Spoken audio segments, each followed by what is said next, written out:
straight like that. Now if I go back to the beginning and press play now, you can see that we've now got a nice bit of subtle movement on my arms and head, and it's just bringing the photo to life even more. So the final thing we're going to do is we're going to add some movement to the camera lens. So if I click off this layer, click on the camera lens layer, and then I go to the timeline, press the key position, make the keyframe there, press R for rotation, make the keyframe for the set rotation, and then I'm going to press U to bring up all the keyframes. Go to the end of the timeline. I'm just going to move this down here.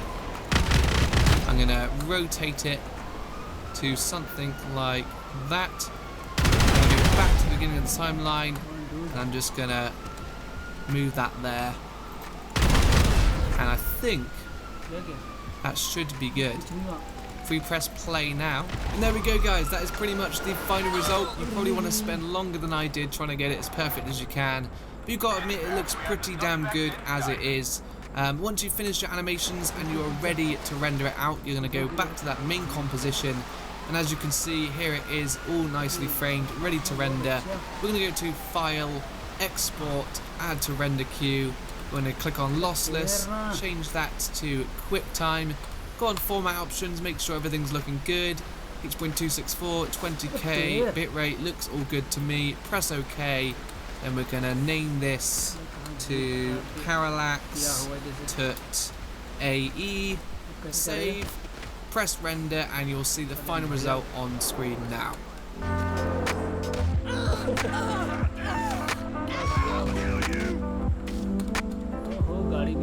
Anyway guys, I hope you found this tutorial helpful. If you did and you want to show me some support, please drop a like on the video. Let me know down in the comments section below if you have any questions, if you've got stuck at any point, and I'll do my best to help you out. And also let me know if you have any suggestions for future tutorials you'd like to see me do. Subscribe if you haven't already, and I will see you in the next video.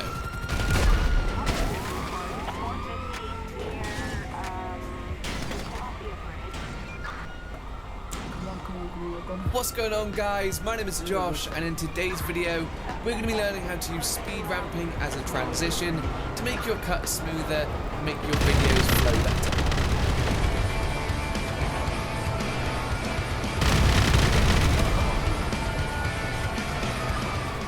So I use this technique in my most recent client video. If you haven't already seen that, there'll be a link in the top right hand corner of the screen. You can go click that and see exactly what I'm talking about. Basically, this is just a more interesting way of cutting between your clips, and it's going to create a very subtle flow within your videos that the viewer might not notice at first, but it's definitely going to make it more enjoyable for them to watch. We'll be working in Premiere Pro today, so if you have Premiere Pro, we are good to go. Let's not waste any more time, let's jump straight to the computer and learn how to speed ramp. Okay guys, so I'm going to start off by showing you the effect on its own, and then we're going to bring some music into the project, and I'm going to show you how you can use the effect whilst also syncing your clips to a song. So to start with, I should mention that obviously we're going to be using slow motion, so you want your clips to be at least 60 frames a second, if not higher, 120, 180, 240, whatever you're using. But sometimes it could work with 30, but it's best to keep it 60 frames and higher because we're using slow motion. So I've already got my clips down here in the project window. All we have to do is double click on that and then go and find your clips, but I've already got them. So we're going to start off by clicking and dragging our first clip over into the timeline, and this is going to make a sequence. So we go, there's our first clip. We're going to click and drag the second one and bring it over.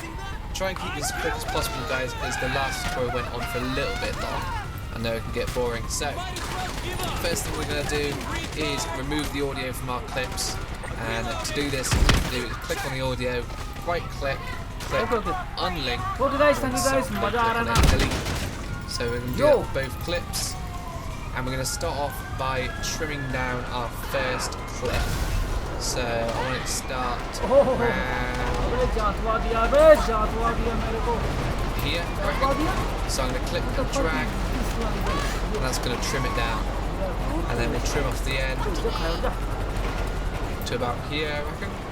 That should be good. And then we'll do the next one around there, I think is where I want it. Cool. And then we'll end on the second headbang around there somewhere. Okay, so I'm going to drag this layer up a little bit so you can see what we're doing better.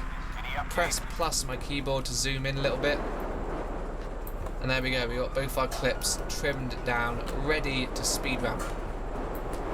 So obviously, if I press play on this, that's simply a normal cut like that, a little bit boring. So to start with, we're going to select our first clip. We're going to right click on this tiny little FX box here. We're going to go down to time remapping and click speed.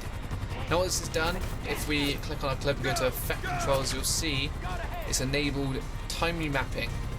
And so basically that means we can slow the clip down or speed it up all we want. So we're going to start by going to the point around here where we want to start slowing down the clip. We're going to click this keyframe button up here to make a keyframe. You can also do this by pressing P on your keyboard and you get the pen tool, and then you can just click along this line all you want to make keyframes. I prefer using the keyframe button.